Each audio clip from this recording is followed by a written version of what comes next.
Hello guys, it's Friday. So, magluluto ako ng sweet and sour pork. So, ayan. Napakulaan ko ng konti yung pork kasi gusto ko malambot. So, titimplahan ko na siya ng cornstarch, 2 kutsara, isang itlog, and konting paminta. Kahit crack. Halu-haluin lang siya. Ayan ha. So guys, ayan na, hinalo ko yan. Hahaluin ko siya hanggang sa tumalab na sa baboy yung lasa ng timpla. And then, papagulungin ko siya sa cornstarch.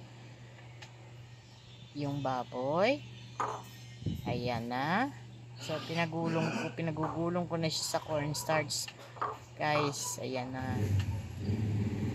Okay, after na papagulong siya sa cornstarch, lagay ko siya sa pinggan. Ayan ang pinggan.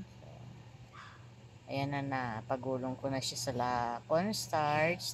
So, isinalang ko na yung kawali. Nilagyan ko na siya ng mantika. Ayan na. Painitin lang natin yung mantika. So, mainit na yung mantika. Lalagay ko na yung mga baboy. Yung ating pork. Ayan. Ilalagay ko siya. Piprituhin natin siya para maging malutong.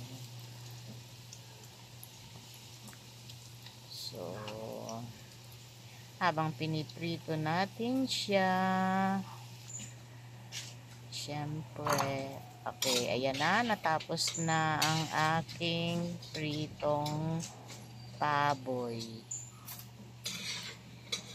Ilalagay ko siya dun sa salaan para tumulo yung kanyang oil.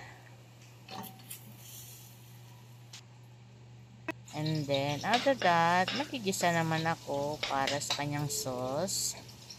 Magigisa na ako ng bawang. So, haluin lang natin hanggang sa maging golden brown. After that, ilalagay ko na ang sibuyas. Kapag halu-haluin lang natin, halo lang. Ayan. Halo lang ng halo. Okay na siya. Isusunod kong ilagay ang siling pula. Siling pula. So, prito-prito. Minasama pang isang karot. Okay. Ayan na. Isasabay ko na yung mga karot para sama-sama na sila dyan. Prito. Gisa lang. Para ma-fried sila.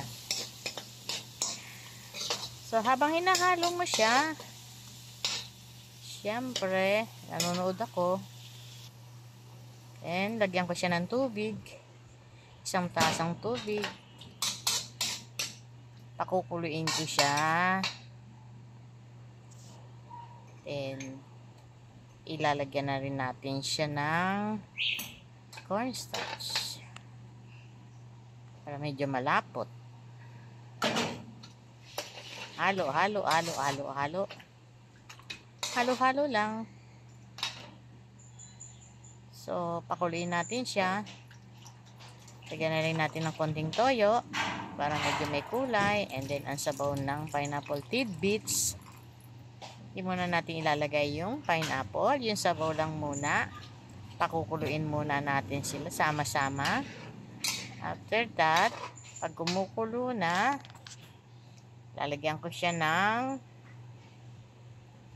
konting suka. Then after that, kumulo na, ilalagay ko na yung pinirito kong baboy na nakahiwalay. So hanggang sa kumukulo na siya, malapot na. Ayan na po, guys. Tapos na ang aking sweet and sour pork. Yummy! Time for lunch now. So, ready na para kumain. Thank you sa pagpanood.